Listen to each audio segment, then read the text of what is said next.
नमस्कार, जय हिंद। मैं हूं रौनक और आप देखना शुरू कर चुके हैं इंडिया न्यूजीलैंड स्पेशल रणतंत्र। केन विलियमसन इंडिया नहीं आए हैं, लेकिन उनकी जगह जो कैप्टन है टॉम लैथम, वो भी कोई अरे गहरे नहीं है। ऐसा समझ लो कि विराट कोहली की गैर मौजूदगी में रोहित शर्मा जो थे, वही केन विलियमसन की गैर मौजूदगी में टॉम लैथम है। हैदराबाद वाले मैच से पहले अगर आप उनकी कप्तानी का रिकॉर्ड देख लें तो आपको लग जाएगा कि इनको तो रेगुलर कैप्टन होना चाहिए। 21 वनडे मैचों में करी गई कप्तानी में उनके नाम 19 जीत दर्ज थी, लेकिन यह अनुमान तो उनको भी होगा कि इंडिया को इंडिया में हराना चींटी की टांग में मोजा पहनाने से भी ज्यादा मुश्किल काम है। अगर ब्रेसवेल न चलते तो हैदराबाद में न्यूजीलैंड को 100 से ज्यादा रनों से शिकस्त मिलती, लेकिन जैसा कि सिद्धू बोलते हैं कि अगर मेरी चाची की मूछें होती तो मैं उन्हें चाचा बोलता।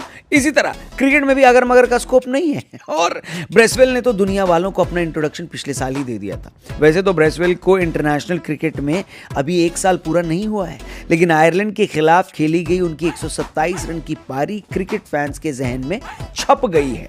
उनकी इस पारी की वजह से न्यूजीलैंड ने आयरलैंड के खिलाफ 300 से ज्यादा का टारगेट चेज किया और 1 विकेट से बेहद शानदार जीत दर्ज करी थी। क्रिकेट की बाइबल कही जाने वाले विजडन ने इस पारी को साल 2022 की one day innings of the year घोषित किया था। ब्रेसवेल के टैलेंट का अंदाजा आप इसी से लगा सकते हैं कि नंबर 7 और उससे नीचे बैटिंग करने वाले लोगों में महेंद्र सिंह धोनी के बाद फिर वही हैं जिन्होंने 2 सेंचुरी लगा दी है। लेकिन अगर न्यूजीलैंड को रायपुर में बराबरी करनी है तो कम से कम 2 काम और करने होंगे। एक तो ये कि उनके गेंदबाज टीम इंडिया के बल्लेबाजों को रोके। पहली पारी में टीम इंडिया श्रीलंका सीरीज से ही 300 प्लस बना रही है और सामने वाले गेंदबाज बनाने भी दे रहे हैं। बिना टीम सऊदी की इस टीम को इंडिया के टॉप 3 यानी कोहली, गिल और रोहित शर्मा तीनों को ही सस्ते में निपटाना होगा। कोई एक भी टिक गया तो वैसे भी आजकल टीम इंडिया वाले डबल सेंचुरी थोक के भाव में बना रहे नहीं, और फिर उनको अगर ये टारगेट चेस करना है तो उनके टॉप ऑर्डर को रन बनाने होंगे। ब्रेसवेल पर डिपेंड रहकर आप हर बार 300 के करीब नहीं पहुंच सकते ब्रो। फंसाते हैं। डबल सेंचुरी मारने का पेमेंट शायद इंडिया वालों ने ही ले रखा है। इतना तो पूरी दुनिया के बाकी बल्लेबाजों ने नहीं मारी जितना रोहित शर्मा, सचिन, सहवाग, गिल और ईशान किशन के पास है। सच बताऊं तो इस लिस्ट में अगर विराट कोहली का नाम जुड़ जाए तो मजा आ जाए।